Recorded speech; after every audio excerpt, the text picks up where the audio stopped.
I'm Renee Rochelle, the founder and president of One True Match. I'm here to help you find and cultivate the love of your life. For over a decade, I've dedicated my life to the importance, purpose, and dynamic of human relationships. My team and I are disciplined by faith, love, and integrity to help our clients find the quality relationship they've always dreamt of. Each week, I will be sharing the tools and tips I've learned that have rooted my success as a matchmaker with other leaders around the world. Hello, welcome back, loves. We are so excited to be here to chat with you about all things relationship that you know and love and just we eat, breathe, and live every day, right? So today we're going to talk about honesty in a relationship and how far you should go, which I think is such a good topic to discuss because there are so many times we put our foot in our mouth, right? Yes. And we are just trying to be honest, but it comes across the wrong way, or sometimes like honesty is something so far off of what you meant to say. Yes. And so that's what we're going to talk about today, because I think that's such a good topic that comes across over and over again in relationships, that some are very strong-headed, some just say what's on their mind, they don't filter things, and it really could damage a relationship. Yeah, and although they say honesty is the best policy, there is restrictions on when you should do so and how you should say it. So we're here today to talk about that, to make it pretty clear and easy on when to be honest. And of course, always be honest, but when to do it and how to do it in the right manner, shall we say. Right. And so I think the first thing we should start off with is talk about, when we're looking for a mate and we're understanding a relationship, how do we actually discover that with somebody early on? Mm-hmm. Right? I mean, my mom is famous to always saying, but she's the age that she is, so who can, and, which is still young, but she'll always say, oh, who cares? And I'm like, wow, that kind of offended or hurt somebody, right? And there's great things about being very brutally honest, right? People know that you're not going to sugarcoat things, but in a relationship, it really comes to, and even friendships, right? You want to be honest and you want to say what's best for them. When thinking about being honest and using honesty, you need to think of the outcome and the right intentions, I would say, Right. Instead of being, you're just honest because you're angry, or you're honest and you're saying it brutally because that's what you think. Okay, so then you do need to do a little bit of sugarcoating. And of course, not too much, but a little bit enough to make sure it's pleasant and isn't going to hurt anyone. Right. So I think one of the first tips we can give is, think through, spend time thinking through what you're going to say before you say it. Mm-hmm. And I know in some cases we don't, and that's how we put our foot in our mouth. But in other times, we can really choose our words wisely. Yeah. And I'm always saying this, I feel like all the time, but slow and steady wins the race, right? So if my mom always taught me, if you have nothing nice to say, don't say it. So if you're thinking something, think through before you speak that could come across mean, hurtful, disrespectful, just painful to somebody. Think that through before you speak, because ultimately the reality of it is it's very hard to take back words. Words can really stick harder than any type of, punch or something like that goes away, right? So it's so important that you are articulating when it comes to having a conversation, which that's what we always talk about, couch talk. When you have something big, really big in topic you want to discuss, it's so important that you designate that time to discuss it with a clear mind, with maybe written down notes, so that you don't put your foot in your mouth and say something when you shouldn't. And if you are thinking something, don't say it. Yeah. And it's all about also personality differences when it comes to honesty too. Like Renee knows this, most people in my life will know this, probably some of our clients will know this, is that I'm very brutally honest. I sometimes have to sugarcoat things, which we love about you. But it's that happy. It's that British part of you, right? That's what I hear all the time. Yeah, there's no sugarcoat. No, I'm joking. But when it does come, it's making sure that you do at least be careful what you're going to say, Even if sometimes I'll say, a client will say something and I'll be like, oh my goodness, like, why did you do that? And I have to, remember, okay, let's say this kindly. And sometimes that's where personalities just come into role. Someone could say something to me so abruptly honest, I would be like, okay, no problem, because that's my personality and that's how I come across. But then I have to remember every day with my husband that he is not good with brutal honesty. He needs a little sugarcoating and a little extra love, tap on the back when you get told something. So I have to check myself every single time that I have those conversations, because it's so easy to be oblivious of something that might not hurt yourself but will hurt others. Like in my case scenario, it would never bother me, but you have to be careful because you're talking to your partner, and you don't want them, and like Renee said, words just stick. So also, how far should you go with honesty? And I think that also depends too, is you've got to either say there's a big problem in your relationship or there's something come up, then maybe talk to also a professional, a matchmaker. I'm not, although I say always, I try not to shameless plug, but I do it every time, or a counselor, and go in and ask, make sure you're talking this, like the topic out to someone else, to make sure that you're not going in at being like, I don't like this about you, I don't like this, I hate our marriage, I don't know, things like that, because that's what it can come across when you are being so negative in honesty as well. And it's a really fine line. Yeah, and I think on another angle of this is then sometimes when people are having the relationship kind of, I hate to call it do or die, but conversation, and they're kind of at this like, line in the sand. What do? They've tried everything they possibly could. It's time to be brutally honest. Yeah. So we talk about like how far should you go? Well, again, choose your words wisely, but it also is important to have it at the right time when two people are in the right space to kind of prepare them for what's going to happen. We see this over and over and over and over again. We listen to over thousands, at this point I feel like it's trillions, of conversations of people's lives, and we always ask them, what is your relationship history? Why did the relationship end? What is your side of it? Because I always say there's three sides, yours, God's, and the other person's, right? So we try to hear it from the one side we typically hear it from, prayerfully pray, but I think it's really important that I think people mess this up all the time when it comes to relationships, is they aren't honest in a kind way enough to think through where they're at, where they're headed, and what the differences are, to allow that other partner to have that opportunity to either choose to want to improve on something for their mate and themselves to improve them, or choose to say, it's not you, it's not me, let's move forward separately because there is somebody that's better for me. So it is good to be honest in those cases, because the reality of it is when people kick the can down the road way too long and they say, well, they don't want to give up because, and I was in that world myself, because I was like, I'm not a quitter, I never quit. So, I'll just continue to be in this relationship that's not fulfilling him or me, and that's not healthy either. Yeah. So it's really important when it comes to honesty that you're honest with yourself.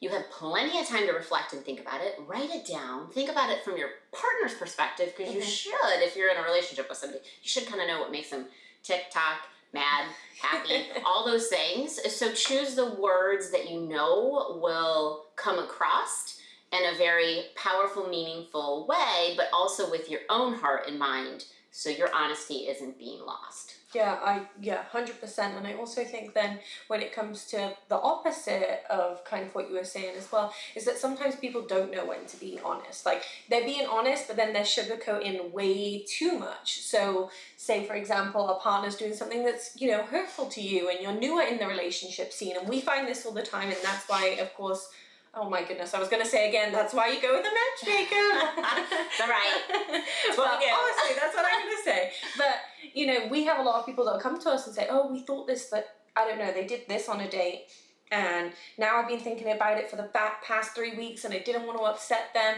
That's when you're sugarcoating it too much. You have to then go in and be like, hey, this bothered me the first time, and I continue moving forward. I want to be completely open and honest with you. So there really is that just true fine line of when to do it. And if you sugarcoat for too long, people then also build up this anger. Like Renee said, it's like being honest with yourself too. But they'll say, for example, in relationships, they'd be like, they did this 3 weeks ago that really bothered me, but you've kind of sugarcoated it to them, and they don't get it stick in their brain what they've really done wrong or right.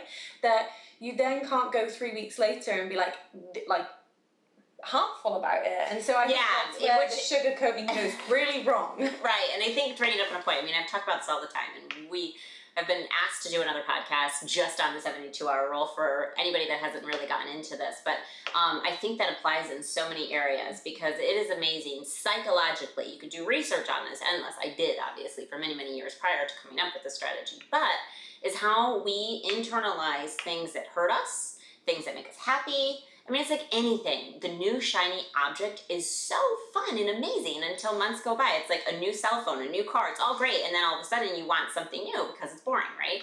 Same thing kind of comes when it comes to relationships. If it gets stale, then, and we continue the same rut of kind of just shelving something or pushing something aside, it then just doesn't continue to grow. So where I'm kind of going with this, the 72-hour rule is really like, if you, and like Connie was just saying, if you wait weeks to bring something up, all you're doing is picture a rug, brushing it underneath the rug, and keep brushing it underneath the rug, where the rug eventually becomes like this fluffy rug because you have so much crap underneath it. Excuse my French for that, but it's true, right? So like if you continue to keep that stuff inside of you, it's going to, especially, I don't mean to say this, but women are a lot more emotional typically, so they'll just blow up at some point. Guys can do this too, right? Because they are human, they do have emotions.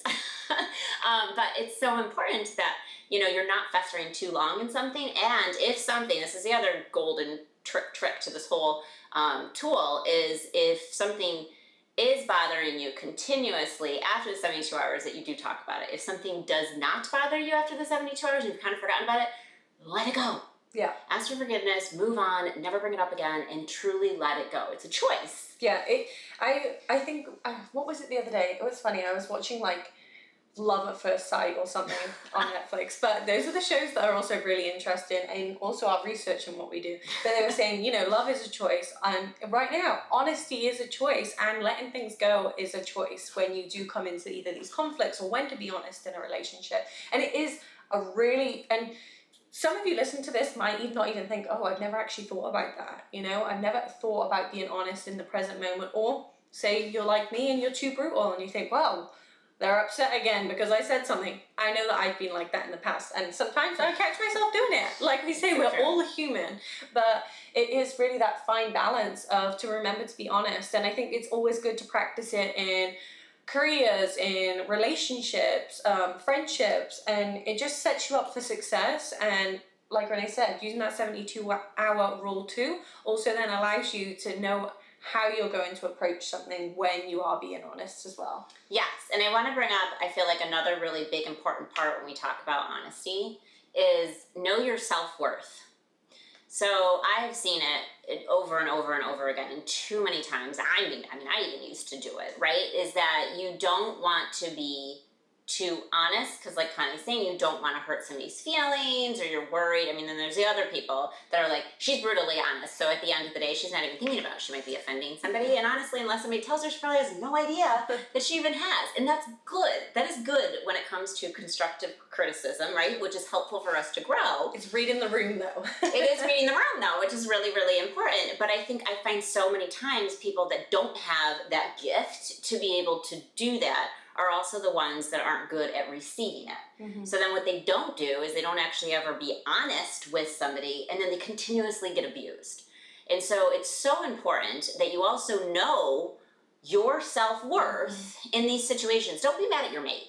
The only person you should ever be mad at is yourself. If a mate has gotten you that upset, you're not doing a good enough job on your own to know your worth, to know how to communicate, and how to not stay in something that's not healthy. And I feel like I can get on a tangent on a whole nother topic here, but I think it's really, really important that you spend time in reflecting who you are, what you want, where you should go, and then tell your honest, as we're calling it, truth to the person you're communicating with. And if there's somebody that is not listening and you're not doing it in a calm matter of communication, then honestly, walk away. And realize, thank God you didn't marry this person. Or if you did and you're in this situation, like we keep saying, get counseling, get help. Yeah. But also, the reality of it is some people are just not meant to be together because they never really had that godly relationship from the beginning of approval, and they just went after what it was they wanted that felt good, and they got into that relationship for, I hate to say it, but all the wrong reasons. Yeah, lust instead of love.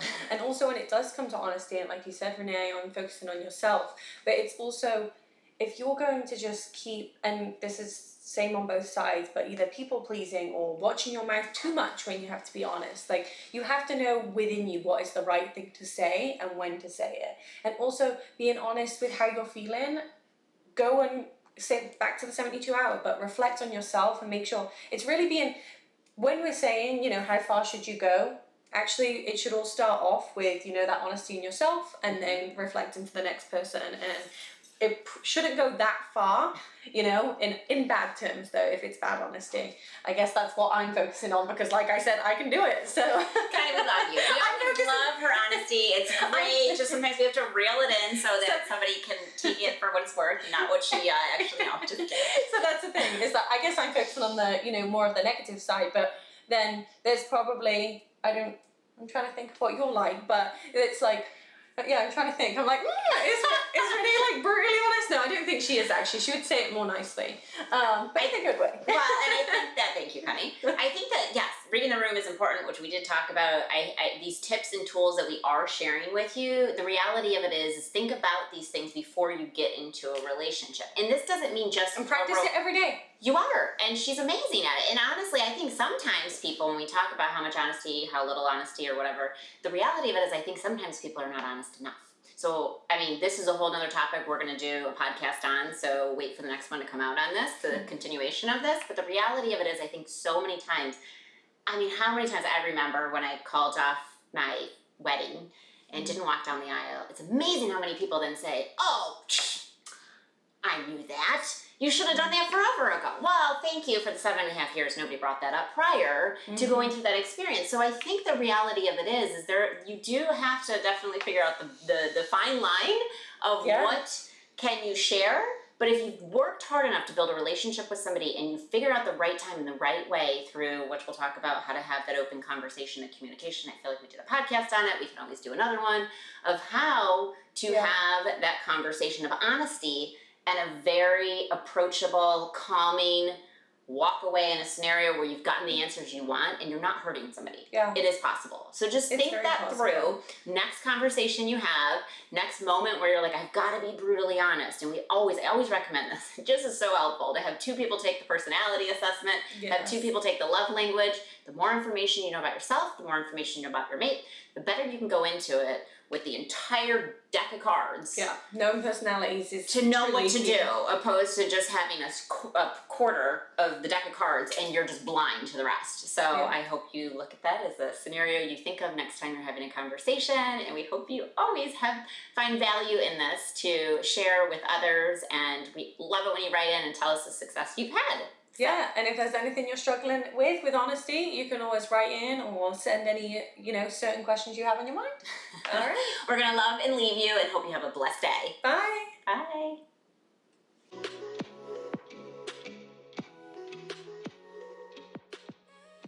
It's been another great talk on this episode of One True Talks by Renee Rochelle.